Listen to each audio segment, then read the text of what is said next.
Hello and welcome to Dish Dish. Today we're going to take a look at making a pie crust. Many people are intimidated by pie crust, but I'm going to show you a quick and simple way to make your own and you will be delighted with the flavor. We're going to make a single baked pie crust today, which is great for cream pies and such. And it's simple because it only starts out with 4 ingredients. We're going to start out with some flour and a little bit of salt and mix that in briefly. And then we're going to cut in some shortening, or you can use butter or margarine if you like, just some kind of fat to kind of hold all this together. And we're going to use a pastry blender because it does a great job of cutting the shortening into the dry ingredients. I'm just kind of push down and turn that around until we have nice little kind of pea-sized granules rather than big chunks of shortening. And once we have that thoroughly combined, we're going to add a few tablespoons of cold water. And on the water, we just want to be careful not to add too much of that. So we're going to start out with the lowest measurement that our recipe calls for. And stir that in and then see what kind of consistency we have.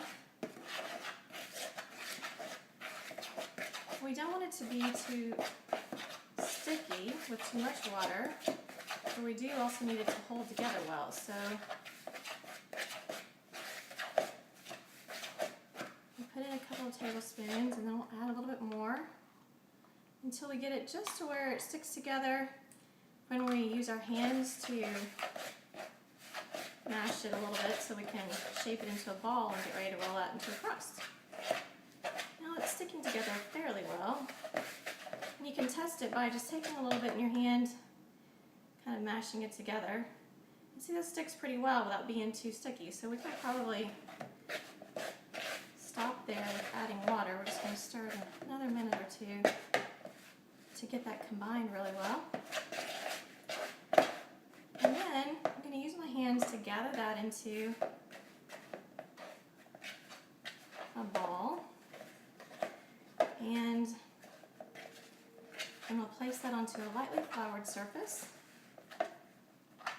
so we can roll it into our crust. I'm just going to pat that out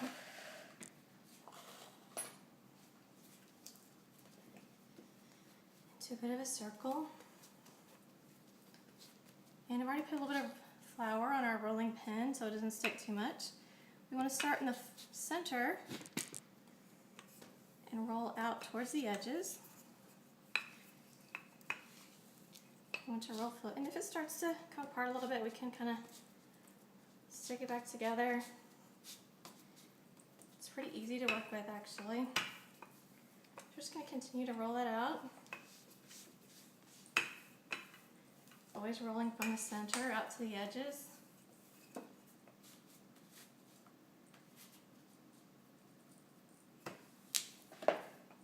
Roll that out to about a 1/4 inch thickness. Definitely not any thicker than that.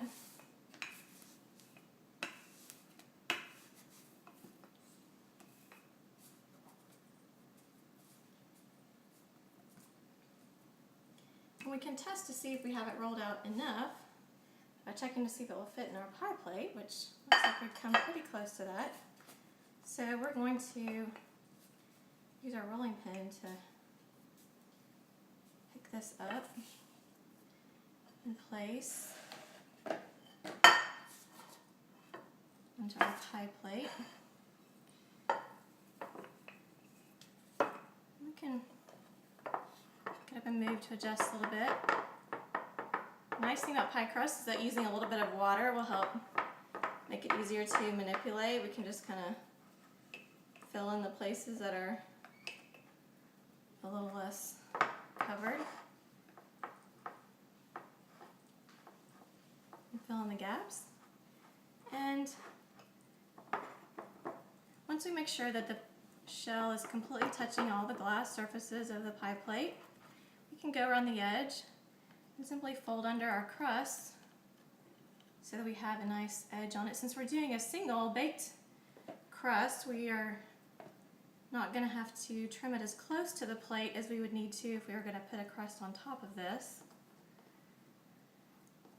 So we just pinch the edges together a little bit to leave ourselves a crust at the top. We can smooth it upside the edges wherever we need to. And then we're going to crimp the edges by simply kind of pinching the crust between your finger and thumb all the way around. Give it a little bit of a wavy edge to look nice after it's baked. There we are. Now, before we put it in the oven, we also want to use a fork to prick the dough on the bottom and on the sides. This will help keep it from inflating in the middle as it bakes. And then we're just going to put this in the oven at 450 for about 10 minutes until it starts to lightly brown. We already have one baked pie shell finished, so you can see what the finished product should look like. And this kind of pie shell is great, as I said, for cream pies or cold pies that are made with pudding and fillings like that. For the detailed recipe and measurements, you can visit us at dishdish.us and look up the recipe for pie crust. Thank you, and we hope you enjoy.